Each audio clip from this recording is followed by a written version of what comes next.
A renter paying $1.400 a month for 30 years hands their landlord roughly $504,000, and at the end of it owns nothing.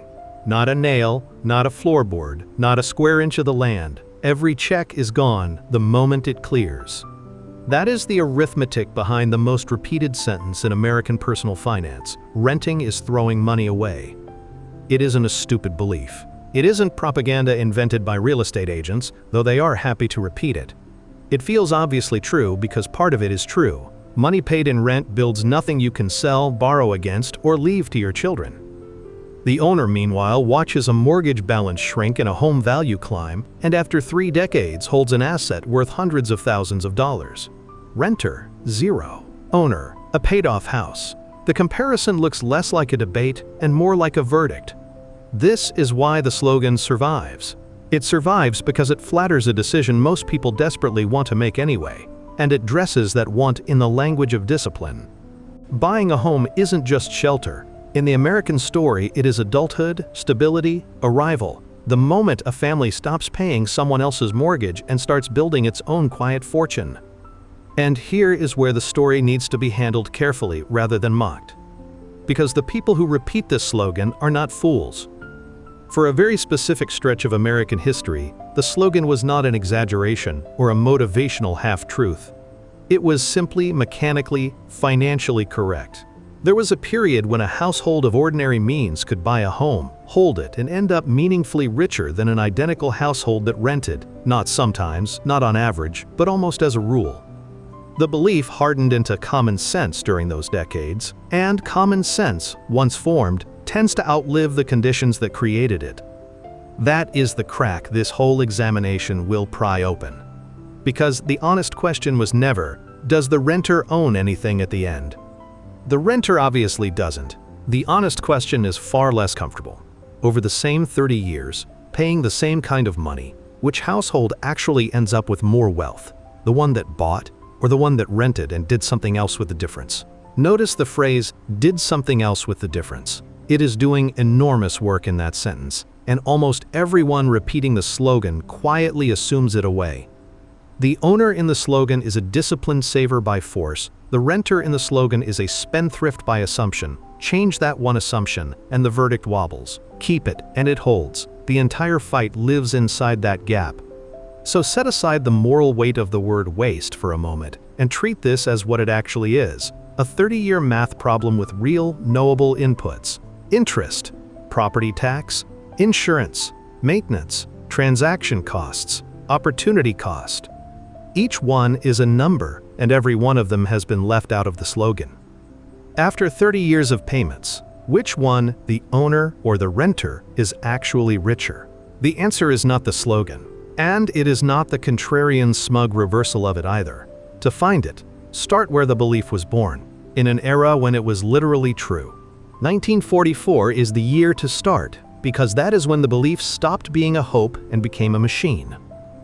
In June of that year, Congress passed the Servicemen's Readjustment Act, the GI Bill. 16 million veterans came home to a country that had just decided, as policy, to turn renters into owners at industrial scale. The government guaranteed the mortgage.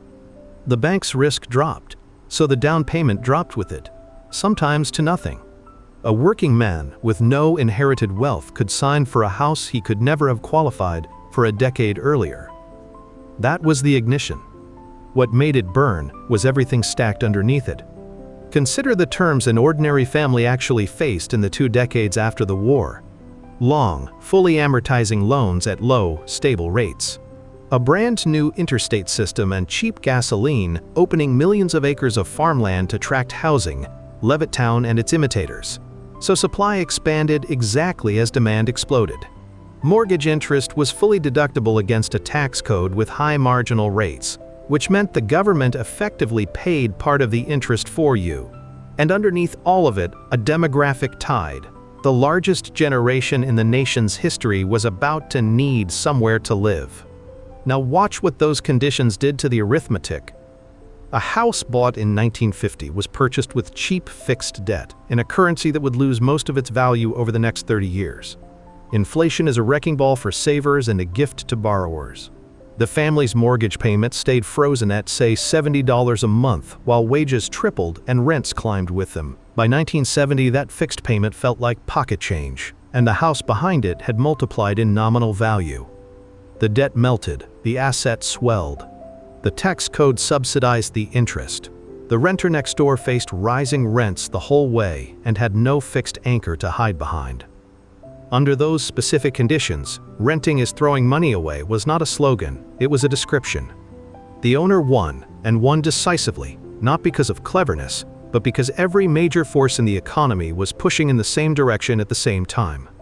Rising ownership rates, expanding supply, fixed cheap debt, deductible interest, steady inflation, a demographic wave, 6 tailwinds, all at the back of anyone who signed a mortgage. This is where the historical parallel earns its keep. Every era produces an asset that looks like a law of nature rather than a set of conditions.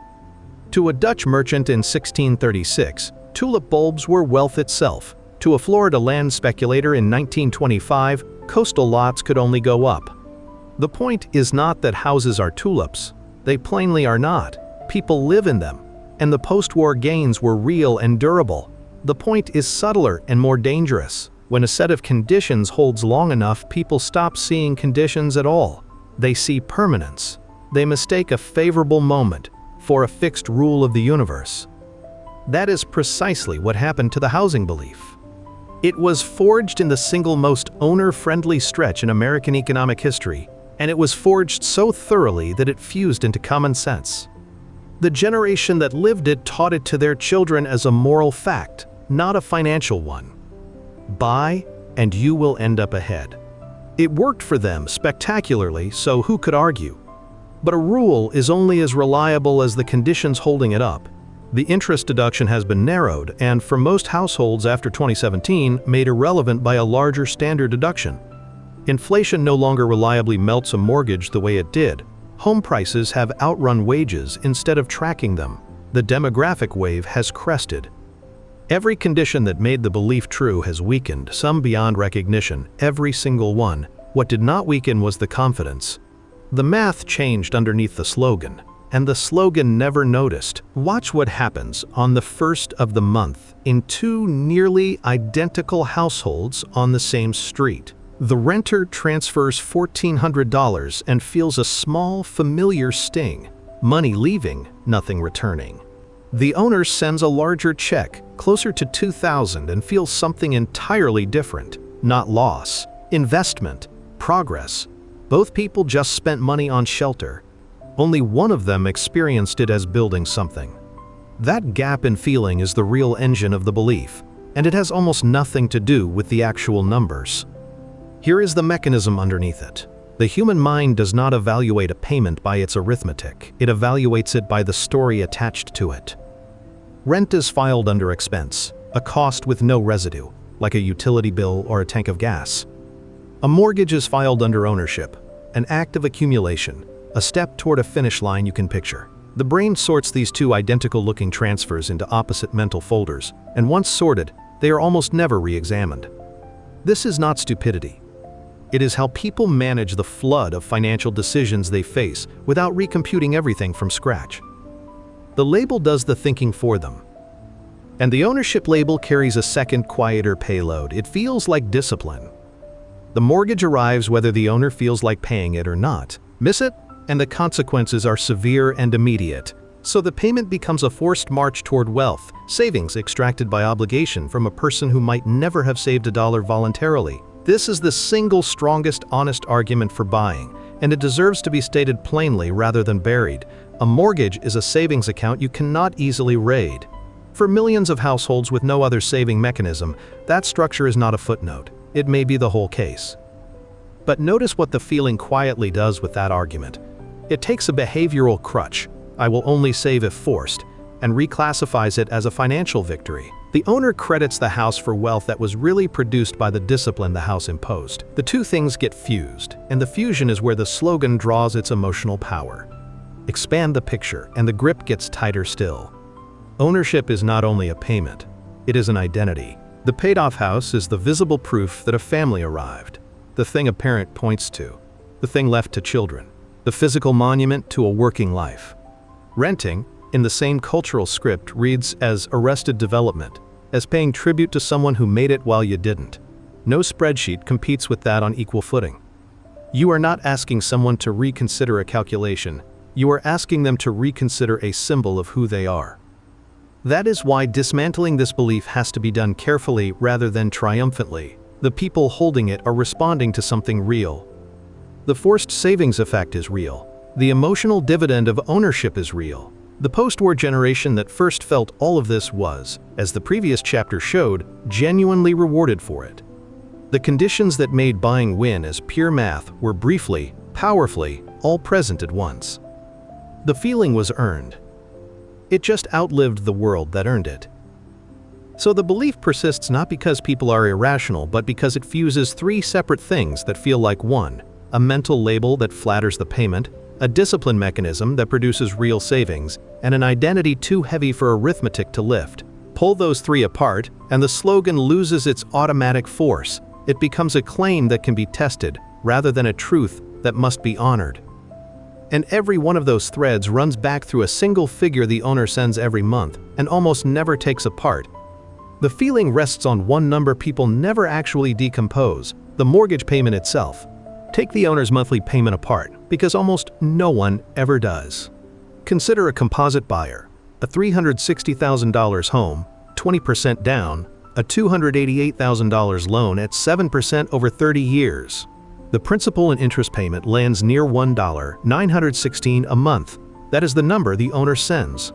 That is the number the owner files under building wealth. Now watch how little of it actually does. In month 1 of that $1,916, roughly $1,680 goes to interest. About $236 goes to principal. Read that again. In the first payment, 88 cents of every dollar buys nothing the owner will ever sell, borrow against, or leave to a child. It buys the use of the bank's money for 30 days. It is rent. It is rent paid to a lender instead of a landlord. And it disappears the moment it clears, exactly like the check the renter across the street just wrote.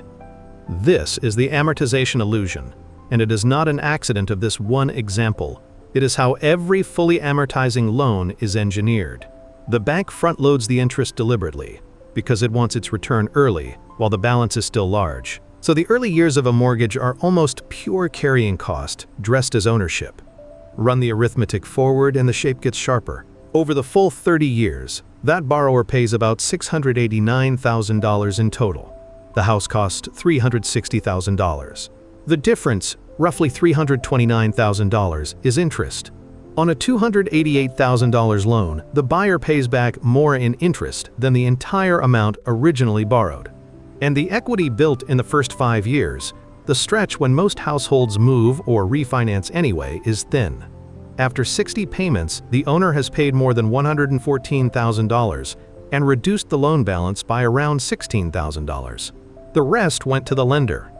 Now recalculate what the payment actually is. The slogan says the renter throws money away and the owner builds equity. But in year 1, the honest split is $236 of building and $1,680 of throwing away, and the $1,680 goes to a bank rather than a landlord, which changes the recipient and nothing else. The owner is not converting a payment into wealth. The owner is converting a small slice of a payment into wealth and paying a large slice for the privilege of borrowing.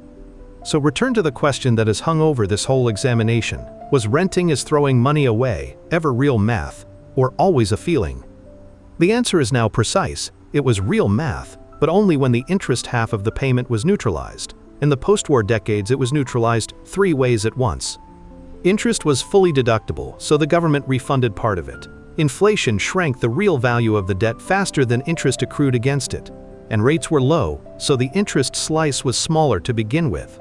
Under those conditions, the front-loaded interest stopped functioning as pure waste, and the slogan described reality. Strip those 3 conditions away, as the last few decades have, and the interest reverts to what it always was underneath, a cost that never becomes equity. The slogan didn't change. The math under it did. It was real math once. It survives now as a feeling that forgot it was ever conditional. And here is the uncomfortable part. Interest is only the first of the payments that never become yours. It is the one the buyer can at least see on the statement, printed in black and white every month. The others don't appear on the mortgage statement at all. They arrive separately, unpredictably, and the buyer pays them believing they are part of owning rather than part of the cost of owning. There is one more silent drain larger than most buyers imagine, and it is the one they are proudest of paying. Interest is at least honest about itself. It prints on the statement every month, a number the owner can point to and resent. The next three drains never appear on the mortgage statement at all, and the owner pays them believing they are part of building wealth rather than the price of keeping it. Start with the one buyers are proudest of, property tax. It is framed as a civic duty, the cost of good schools and paved roads, and paying it feels like belonging. But look at where the dollar goes. Consider the composite buyer from a moment ago, the $360,000 home. At the national effective rate of roughly 1.1%, that is about $3,960 a year, $330 a month, flowing out forever. Not until the mortgage is paid, forever. The renter's payment eventually stops when the lease ends. The property tax bill never ends, never builds equity, and never converts into anything the owner can sell. It is rent paid to a county instead of a landlord. Now hold two households side by side to see what that number actually does. Household A buys that home in Texas, where the effective property tax rate runs closer to 1.6%, about $5,760 a year. Household B buys an identical home in Hawaii, near 0.3%, about $1,080 a year. Same house, same slogan, same feeling of building wealth. One family hands the county $4,680 more every single year, roughly $140,000 over 30 years, none of which touches the equity column. The house didn't decide that, geography did. The slogan treats property tax as a rounding error. The map treats it as the difference between two entirely different investments. Then comes insurance, the second silent drain, and the one drifting fastest. Homeowners insurance is not optional the way a renter's policy practically is. The lender requires it. Call it $1,800 a year on the composite home, and rising. In several states, it is no longer drifting but climbing steeply, as insurers reprice for wildfire, wind, and flood. Some markets have seen premiums double inside a few years. That money buys protection, which is real and necessary, but it buys nothing you own. It is a cost of holding the asset, deducted from the return the asset is supposed to produce. Now deepen the contrast, because this is where the comparison stops being about two line items and becomes about the whole shape of the payment. Stack them. The composite owner's mortgage principal and interest ran $1,916. Add property tax at $330 and insurance at $150 a month, and the true monthly outflow is closer to $2,396 before a single repair. Of that $2,396, in year one, exactly $236 becomes equity. Everything else, the interest, the tax, the insurance, is carrying cost. Once tax and insurance join the interest, it is closer to 90 cents of every dollar disappearing. Set that beside the renter, and the moral framing collapses. The renter across the street pays $1,400 and calls it waste. The owner pays $2,396, calls $236 of it wealth, and calls the rest ownership. But $2,160 of the owner's payment builds nothing the owner can ever sell, and it exceeds, on its own, the renter's entire check. The owner is not throwing less money away than the renter. In the early years, the owner's throwing more money away to more recipients and feeling virtuous about it. This is what the slogan hides by design. It counts the $236 and ignores the $160. It sees the equity column and refuses to read the three columns beside it that never feed into it. And even now, the accounting is incomplete. Interest, tax, and insurance are the drains that arrive on a schedule, predictable, monthly, budgetable. There is a fourth that arrives with no schedule at all, that the owner cannot see coming, and that the renter never pays. It is the one that turns the house itself from an asset into an obligation. There is a number every homeowner budgets for interest, tax, and insurance, and then there is a number they never budget for at all, the one the house itself decides. A roof does not consult the family's cash flow before it fails. A water heater does not check the calendar. And this fourth drain, unlike the first three, arrives on no schedule, appears on no statement, and is paid by no renter anywhere. It is the cost of the asset quietly consuming the return it was supposed to produce. Consider the mechanism, because it is more predictable than any single repair suggests. A house is not a static object that appreciates while you sleep. It is a physical system decaying continuously against weather, use, and time. Every component has a lifespan and a replacement cost, and those costs do not vanish just because a given year passes without incident. A roof that lasts 25 years and costs $14,000 is not free for 24 years and expensive in the 25th. It is costing roughly $560 every year, whether or not the owner sets that money aside. The furnace, the siding, the water heater, the windows, the driveway, each is a slow, invisible bill accruing in the background, waiting for its due date. This is what the industry compresses into the 1% rule: budget roughly 1% of the home's value each year for maintenance and replacement. On the composite $360,000 home, that is $3,600 a year, about $300 a month, averaged across the decades. Some years it is nothing. Then a single year it is $18,000 when the roof and the HVAC fail together, and the average snaps back into focus. The rule is crude, and high-cost regions run well above it, but its function is honest. It forces the buyer to see the drip that the excitement of ownership hides. Now apply it to the household already stretched thin. The composite owner was sending $2,396 a month. Principal, interest, tax, insurance. Add maintenance at $300, and the true monthly cost of holding the home is closer to $2,696. In year one of that $2,696, roughly $236 becomes wealth the owner can eventually sell. Every remaining dollar, the interest, the county's tax, the insurer's premium, the roof's slow decay, builds nothing that lands in the equity column. 91 cents of every dollar the wealth-building owner spends is carrying cost. And here the accounting finally closes the question that has followed this payment from the beginning: how much of a mortgage payment never becomes yours? In the early years, on realistic numbers, the honest answer is almost all of it.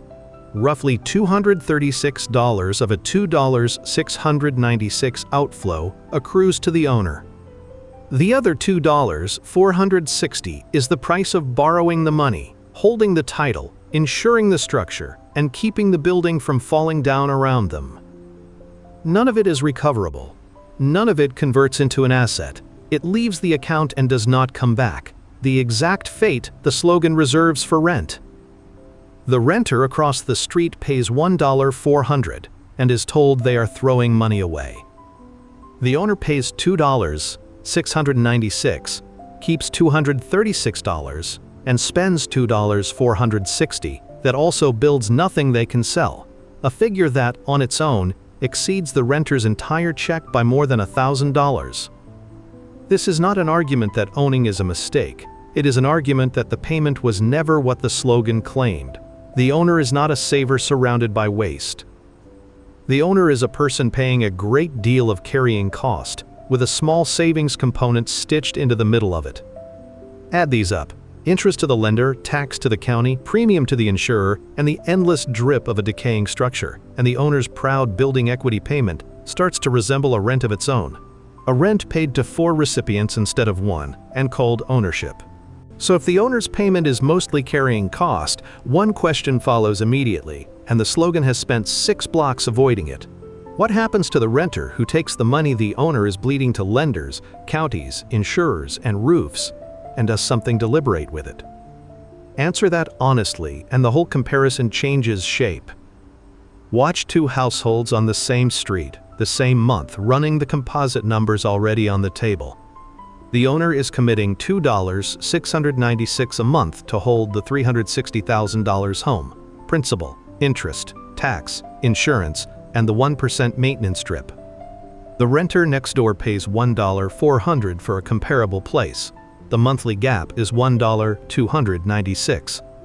And before either payment starts, there is a second gap most comparisons forget. The owner put down $72,000 in cash and paid roughly $7,200 in closing costs, nearly $79,200 that left the owner's account and never left the renter's. Now give the renter one discipline, and only one. On day zero, they invest that $79,200 the owner sank into the down payment and closing table.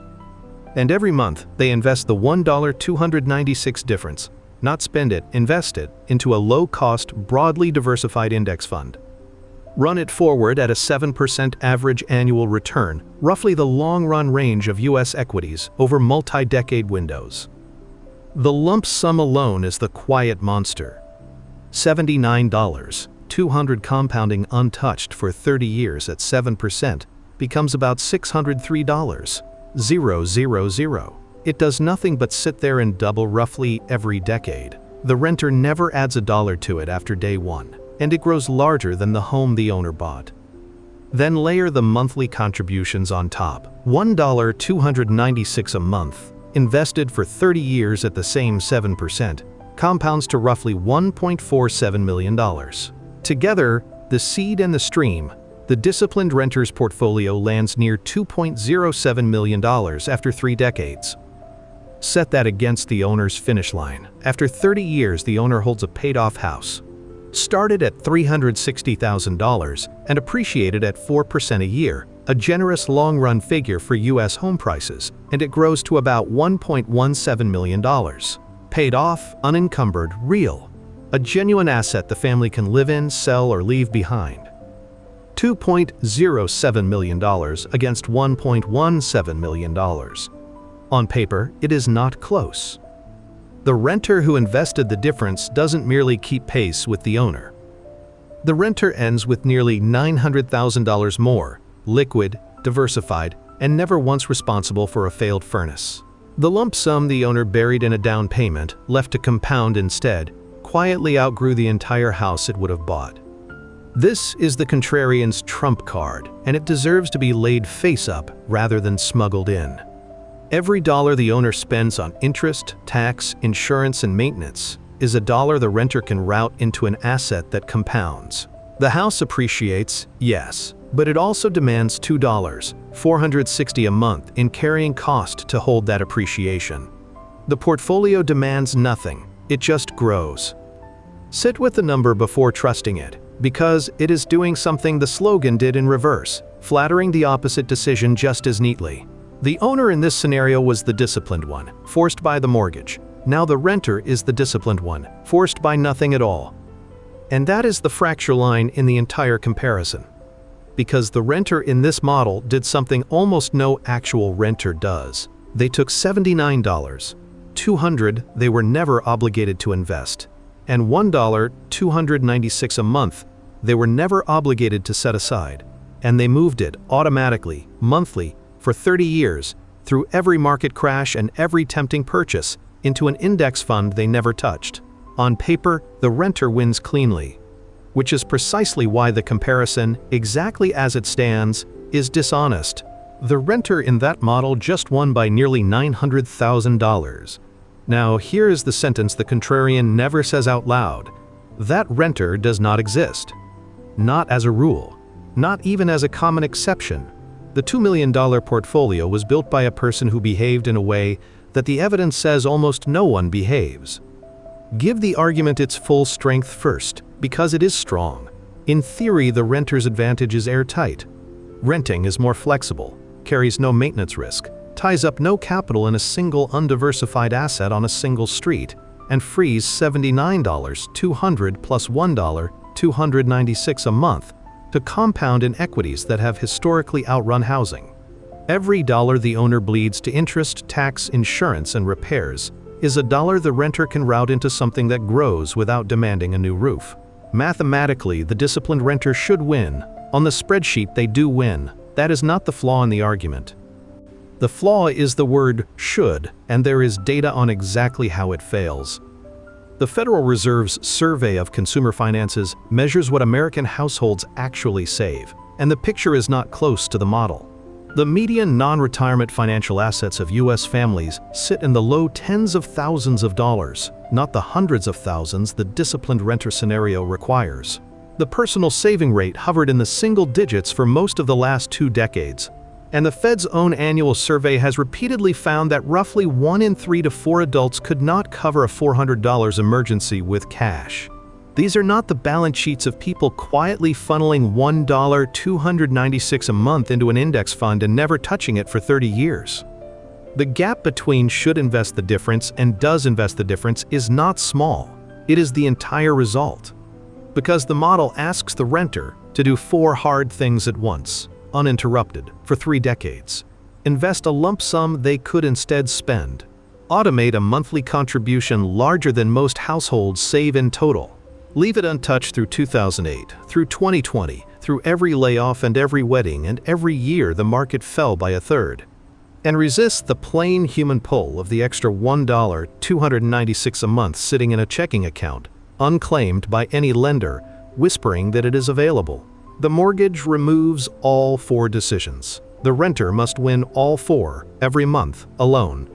This is where the owner's least glamorous feature becomes their strongest one.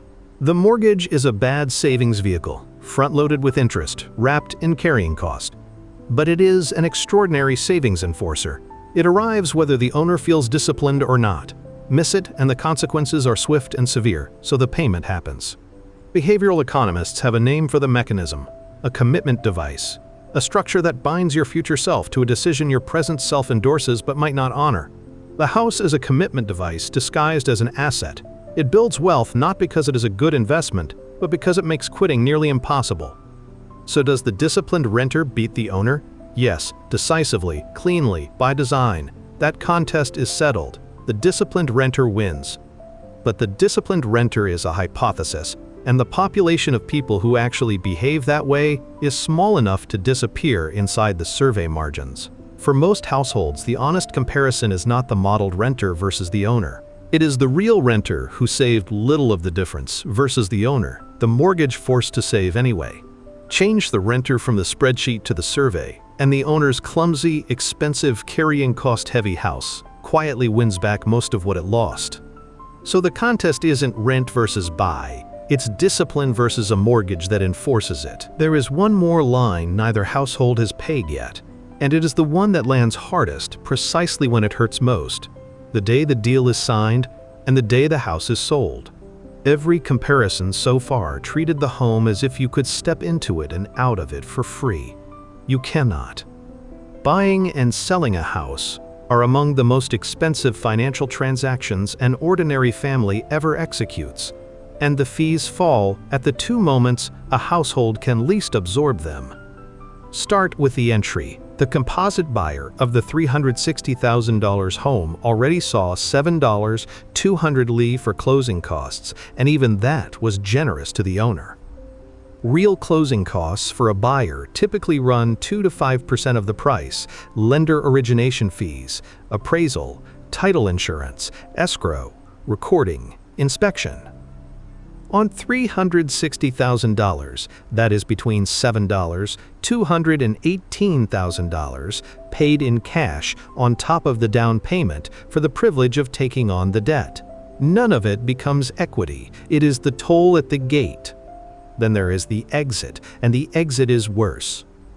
When the owner sells, the traditional real estate commission has run about 5 to 6% of the sale price, split between the 2 agents, historically paid by the seller. On a home that grew to $1.17 million over 30 years, a 5.5% commission is roughly $64,000, gone at the closing table in a single line.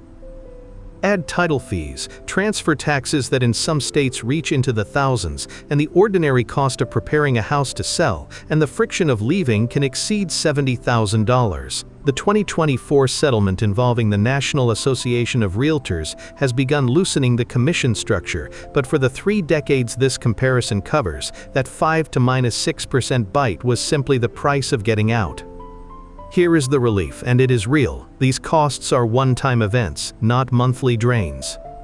Spread $18,000 of entry cost and $70,000 of exit cost across 30 years of ownership, and the friction amortizes to a few $100s a month. Meaningful, but not catastrophic on its own.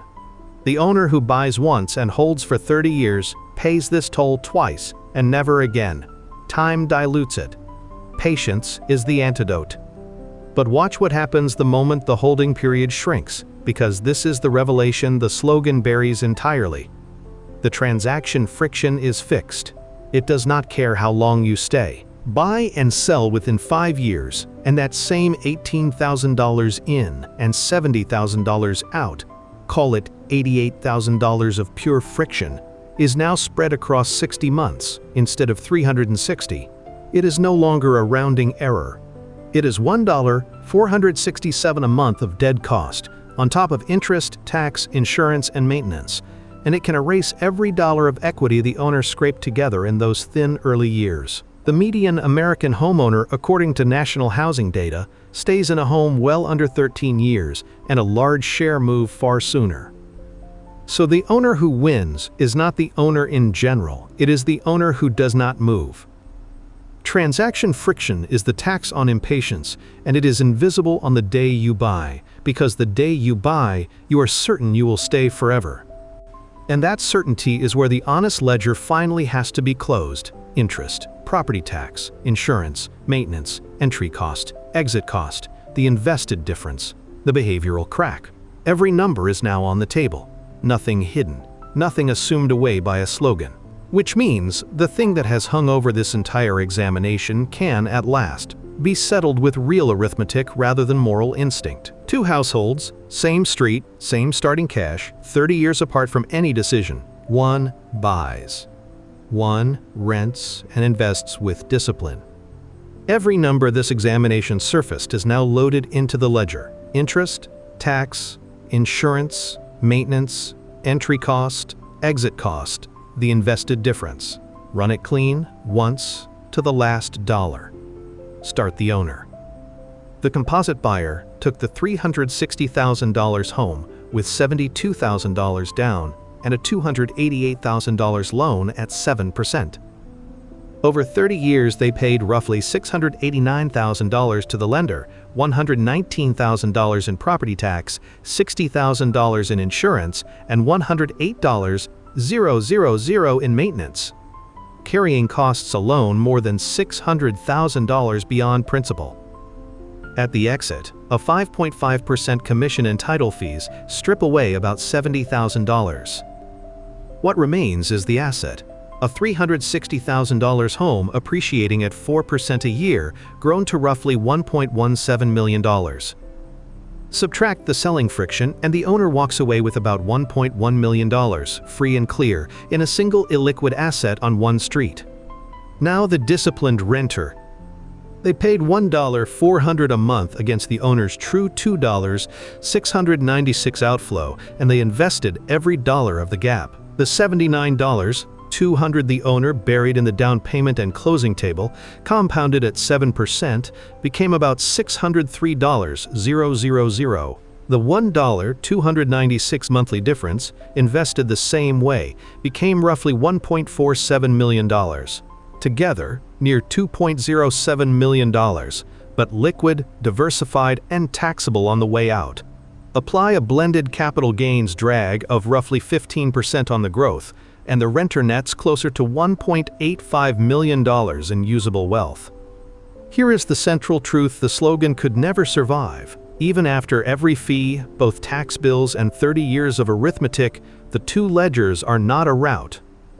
They are a contest. The disciplined renter finishes ahead, but the disciplined renter, as the survey already proved, is a rare creature.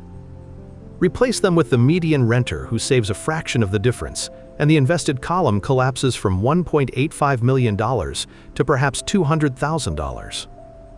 Against the owner's $1.1 million house, the forced saver wins in a landslide. That is the whole examination in one movement. The owner's number barely flexed. A house is a house, and the mortgage forced the saving no matter what. The renter's number swung by more than $1.5 million, depending on one variable and one variable only, not the interest rate, not the property tax, not the appreciation curve, behavior. Watch the ledgers unfold under pressure. Hold every assumption fixed and change nothing about the house. Same rate, same tax, same maintenance, same 13-year median stay that would have added exit friction. The owner lands near $1.1 million every time, stubborn and unmoved. Then reach into the renter's column and turn a single dial. How much of the difference actually gets invested, month after month, for 3 uninterrupted decades? Set that dial to 100%, and the renter wins by hundreds of thousands. Set it to the national median, and the renter loses by nearly $1 million. One dial. The same 2 people, the same street, the same starting cash, the same market. The entire outcome, richer owner or richer renter, hinges on how faithfully that gap gets moved into an asset that compounds. And this is where the comparison stops behaving like a debate and starts behaving like a mirror. The forensic work is done. Interest was never equity. Tax and insurance were rent to new landlords. Maintenance was the house eating its own return. Friction was the tax on impatience. The invested difference was real and enormous, and almost no one captures it. Lay all of it side by side, and the 2 final numbers land close enough to touch, close enough that neither buying nor renting wins by default. Which means the honest answer to the question that has run through every block after 30 years, who is actually richer, does not depend on the house at all. It depends on one number. Change that number, and the whole result flips. The number is not printed on any statement, quoted by any lender, or listed on any appraisal. It is the renter's savings rate on the difference, the share of that $1.296 a month gap, and the $79.200 seed that actually reaches an index fund and stays there. Every other variable in this 30-year contest matters at the margins. That one decides the winner outright. Move it from the national median toward 100%, and the renter overtakes the owner. Move it the other way, and the owner's clumsy, expensive house wins in a walk. Nothing else in the ledger has that power. Which finally makes it possible to say precisely who the myth breaks for and who it still, quietly, serves. Take the kind of case that never appears in the Slogan's advertising. Consider a composite renter earning $95,000 in a high-cost metro, financially literate, low-fee brokerage account already open, automatic transfers running the day each paycheck lands. This person does not feel the $1.296 gap as temptation. It left the checking account before they saw it. For this household, buying would mean liquidating a compounding portfolio to bury $79.200 in a down payment, then diverting the monthly difference into interest, tax, and a roof. For them, renting is throwing money away is not just soft, it is backwards. The myth breaks completely, and it breaks in their favor to the tune of hundreds of thousands of dollars. Now hold that against the counterexample the contrarian never volunteers. Consider a second composite household, same income, no brokerage account, no automatic transfer, a savings rate that lives in the single digits and empties every few months toward something urgent or something wanted. For this household, the invested difference is not a strategy. It is a fiction. The $1.296 would not compound. It would evaporate into ordinary life the way the survey says it does for most families. For them, the mortgage is the only savings plan that has ever survived contact with their own behavior. The myth is technically false and functionally true. Buying makes them richer, not because the house is a good investment, but because it is the only investment they will not abandon. 2 households, identical incomes, opposite verdicts. The house did not change between them, the lever did. The myth does not break for renters. It breaks for a specific kind of person, the disciplined, automated, low-cost investor who will genuinely deploy the difference and never flinch. And it holds, honestly and mechanically, for everyone whose real savings rate outside of forced payment rounds toward zero. Between those 2 poles lies most of the country, closer to one edge or the other than they usually admit. Sit with what that means, because it is quieter and harder than either slogan. The 30-year answer was never about property. It was about a single behavioral fact each household has to establish about itself before running any comparison. Not what they intend to save, but what they have actually saved, unforced, over the last 5 years. That number, not the mortgage rate, not the appreciation curve, not the map of property taxes, is the one that flips the result. It is knowable. It is sitting in their own account history right now, and almost no one consults it before making the largest financial decision of their life. The forensic work is finished. Every hidden cost has been named, every assumption dragged into the light, both final numbers laid side by side close enough to touch. What remains is not another calculation. It is a rule, one honest sentence to stand where the slogan used to stand, built to survive the conditions the old belief could not.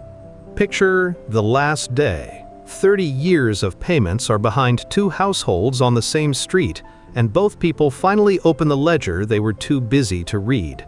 The owner holds a deed to a paid-off house worth about $1.17 million, minus the commission that just took $70,000 at the closing table. The renter holds a brokerage statement, whose statement is larger, depends entirely on one thing the renter did or did not do, faithfully, for 10,000 mornings. And both of them, standing there at the finish, finally understand it was never the house that decided this. That is the whole story compressed into a single afternoon. And it should sit uncomfortably, because it means the sentence that opened this entire examination, renting is throwing money away, was answering the wrong question for 3 decades. So here is the answer to the one that mattered, the one that has hung over every block. After 30 years of payments, which one is actually richer? Neither, by default. The owner walks away with roughly $1.1 million in a single illiquid asset the mortgage forced them to keep paying for. The disciplined renter walks away with closer to $1.85 million liquid and diversified. But the median renter, the real one, walks away with a fraction of that and loses to the house in a landslide. The two ledgers land close enough to touch. The winner is not chosen by the market, the map, or the interest rate. It is chosen by behavior. Which means the honest replacement for the slogan is not another slogan. It is a rule you apply to yourself before you apply it to a house. Look at your own account history for the last 5 years, not what you planned to save, what you actually saved unforced with no lender standing over you. That number, sitting in your statements right now, knowable tonight, is the lever that flips the entire result. If it rounds towards zero, the mortgage is likely the only savings plan that will survive your own life. And buying will probably leave you richer, not because the house is a good investment, but because it is the one you cannot quit. If that number is already large and automated, if the difference genuinely reaches an index fund and stays there through every crash and every temptation, then buying may cost you hundreds of thousands, and renting is not waste. It is the smarter half of a strategy you already have the discipline to run. Everyone else, most of the country, lives between those two poles and has to be honest about which edge they are closer to. So run your own numbers, not the slogans. Take the true monthly cost of the home you are considering, principal, interest, tax, insurance, and 1% of the price for maintenance. Subtract the rent on a comparable place. That gap, plus the down payment, is the money in play. Then ask the only question that decides the outcome. Will you actually invest it every month for 30 years? Or will it quietly disappear into ordinary life the way the surveys say it does for most families? Answer that truthfully and the rent versus buy debate dissolves. It was never a contest between two kinds of property. It was a contest between discipline and a mortgage that enforces it. And you already know which one you are. The old belief could not give you this framework because it was built for an era that ended and never noticed. Test your own savings rate first. Then, and only then, look at houses. Wealth is built to last, but only by the person honest enough to know how they actually behave when no one is forcing them. This is education, not personalized advice.